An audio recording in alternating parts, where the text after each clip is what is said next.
Hello students. आज अपन देखेंगे कि पीजी एडमिन के अंदर अपन जो प्रोफेसर ने टार फाइल्स दी है उन्हें लोड कैसे करते हैं। सो इसके अंदर सबसे पहले आपको कुछ इनिशियल सेटिंग्स करनी होगी आपके पीजी एडमिन के अंदर, जो मैं आपको बताता हूँ। सबसे पहले आप जाइए फाइल के अंदर and then go to preferences. And preferences के अंदर आप जाइए binary paths. And binary paths के अंदर आपको सबसे पहले देखिए EDB advance server binary path. इसके अंदर आप ईडीबी एडवांस सर्वर 16 में जाइए, फाइल पे क्लिक किए। ये आपको एक्चुअली बाइनरी पाथ देना है कि उसका पाथ क्या है एक्चुअली के अंदर। और जहाँ पे आपने अपना पोस्ट ग्रेड एसक्यूएल की फाइल स्टोर हुई है, लाइक जनरली वो सी ड्राइव के अंदर प्रोग्रामिंग फाइल्स के अंदर होती है, तो आपको प्रोग्रामिंग फाइल्स ओपन करना है। And now search for the Postgres SQL. Where is it? Okay, okay, postgres sql and 14 and okay, ये रहा बाइनरी पाथ। अपन को ये वाली लोकेशन वहाँ पे देनी है, तो select folder. Okay, it's saved and similar to this. So I already saved it, but for you I can do it again. Locally C. I will go to programming files, find for the postgres sql and binary location. Okay, and now save this and you are all set to go. Okay, and the second thing is कि जो professor ने आपको resources दिए हैं, like ये जो data sets आपको professor ने दिए हैं, रिसोर्सेज फ्रॉम इंस्ट्रक्टर, ये आपका कोर्स स्टार्ट होने के बाद ही आते हैं। तो इन्हें आप डाउनलोड कर लीजिए और इन्हें जिप से एक्सट्रैक्ट करके रखना है, एक्सट्रैक्ट करके रखना है जिप फाइल से। सो मैंने ऑलरेडी डाउनलोड करके रखे हैं, like resources for of PG admin. And इसके अंदर मेरे पास 4 डेटा सेट्स है, e shop, F L I S and university data sets. तो मैं यूनिवर्सिटी डेटा सेट्स ओपन करता हूँ। इसके अंदर ये जो जिप फाइल है इसे आप अनजिप करिए, एक्सट्रैक्ट ऑल। ओके, इतना सेट है। अभी चलते हैं पीजी एडमिन के ऊपर।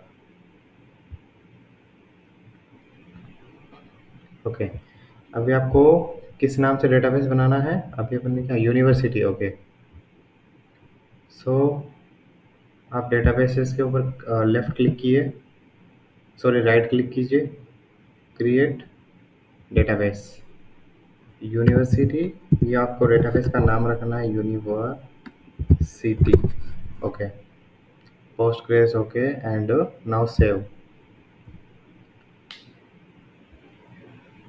तो ये आपका नाम रख देगा, लाइक आपका नाम हो चुका है यूनिवर्सिटी नेम का डेटाबेस, यहाँ पे आपको शो करने लगा university.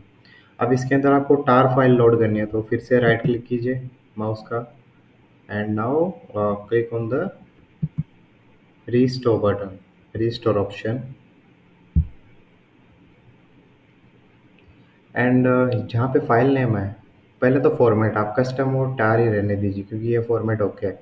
And now file name, तो फाइल नेम आपको सिलेक्ट करना है जो आपको यूनिवर्सिटी डेटाबेस से लोड करना है ना।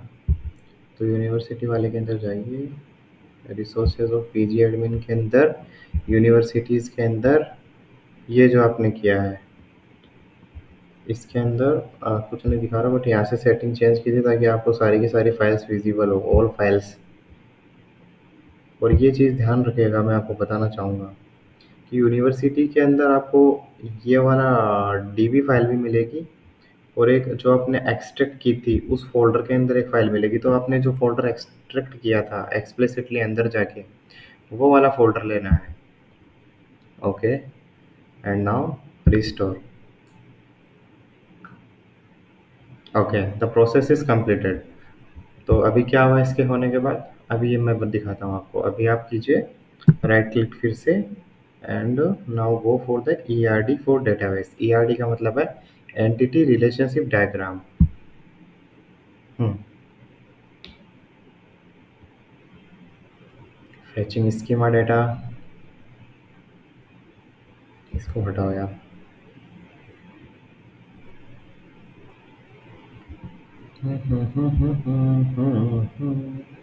हाँ, लेकिन आप ये वाला पॉइंट ज़रूर मत भूलिएगा कि आपको जो आपने सी प्रोफ़ेसर ने ये 4 फाइलें दी थी आपको। इन 4 के अंदर आप एक फ़ोल्डर के अंदर जाने के बाद, एक और ज़िप फ़ोल्डर अवेलेबल था। उसको एक्सट्रैक्ट करने के बाद, जो फ़ोल्डर के अंदर फ़ाइल है आपको वो अपलोड करनी है। अगर आप ये अपलोड नहीं करेंगे तो आपको एरर शो होगा। ये आप पॉइंट लिख लीजिए या फिर इसे ध्यान से कीजिएगा। लाइक मैं आपको दिखाऊँगा अभी एरर किस तरीके से होगा। ओके, सो ये आपको ईआरडी डायग्राम गिवन है, जो जो डेटाबेस है अपना उसका। ईआरडी डायग्राम का मतलब है एंटिटी रिलेशनशिप डायग्राम। अब ये जो आपको रेक्टेंगुलर बॉक्सेस दिख रहे हैं, ये रिप्रेजेंट क्या कर रहे हैं एक्चुअली के अंदर? ये रिप्रेजेंट कर रहे हैं टेबल्स को। लाइक ये कोर्स नाम की टेबल है जिसके अंदर 4 एट्रीब्यूट है। फर्स्ट एट्रीब्यूट है कोर्स आईडी, जो कि वेरिंग मतलब वेरिएबल है 8 नंबर का। सेकंड है टाइटल, कैरेक्टर है ये 50 इसकी लेंथ हो सकती है। डिपार्टमेंट नेम है, क्रेडिट है, इस तरीके से है। एंड ये प्री रिक्विजिट का टेबल है, सेक्शन का टेबल है, स्टूडेंट का टेबल है, इंस्ट्रक्टर का टेबल है। और ये जो लाइनें हैं ये इन दोनों के बीच में रिलेशनशिप्स दिखा रही है। रिलेशनशिप्स कैसे? लाइक देख, यहाँ पे कोर्स आईडी है एंड यहाँ पे भी कोर्स आईडी है। तो मेरे को जानना है कि एक जैसे लेट्स सपोज कि पाइथन के लिए कोर्स आईडी 1 है।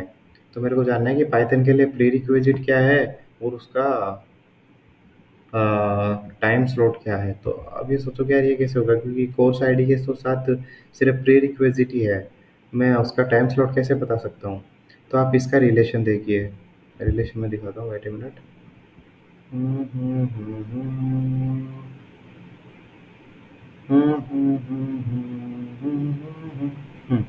ओके, कोर्स आईडी इधर भी है एंड कोर्स आईडी इधर भी है। एंड लेट्स सपोज पाइथन का कोर्स आईडी 1 है एंड इधर भी 1 है। तो आप इधर से टाइम स्लॉट बता सकते हो, बट इसका और इसके बीच में रिलेशनशिप डिफाइंड ही नहीं है, तो आप नहीं बता सकते। तो आप बोलोगे नहीं पता मुझे। तो रिलेशनशिप किस किस का डिफाइंड है भाई यहाँ पे? कोर्स आईडी, इस वाली कोर्स आईडी का रिलेशनशिप है इस वाली कोर्स आईडी से।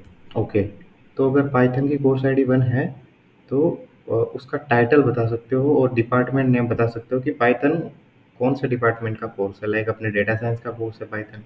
तो इस तरीके से ये रिलेशनशिप्स डिफाइन करते हैं मल्टीपल टेबल्स के अंदर। इसके बारे में और डिटेल में देखेंगे अभी कभी अपन। एंड नाउ आप फिर से राइट क्लिक कीजिए एंड आप जाइए क्यूरी टूल के अंदर। हम्म अब क्यूरी टूल क्या बताएगा आपको? यूनिवर्सिटी डेटाबेस का आपने क्यूरी टूल ओपन किया है एंड यूनिवर्सिटी डेटाबेस का आपने ईआरडी डायग्राम यहाँ पे ओपन किया था। अब लेट सपोज कि आपको क्लासरूम के अंदर से क्लासरूम टेबल के अंदर से जितने भी बिल्डिंग्स है और उनका जो रूम नंबर है वो आपको चाहिए। तो आप यहाँ पे क्यूरी लिख के उसको पता लगा सकते हैं। Like select all, sorry, select all from, कौन सा टेबल था ये? Classroom. Select all from class room. अभी इसे सिलेक्ट कीजिए और इसे रन कीजिए। तो ये देखिए, जो आपको जो टेबल दी रखी थी वहाँ पे स्कीमा की फॉर्म में दे रखी थी। इसके अंदर बता रखा था कि ये क्लासरूम नाम की टेबल है।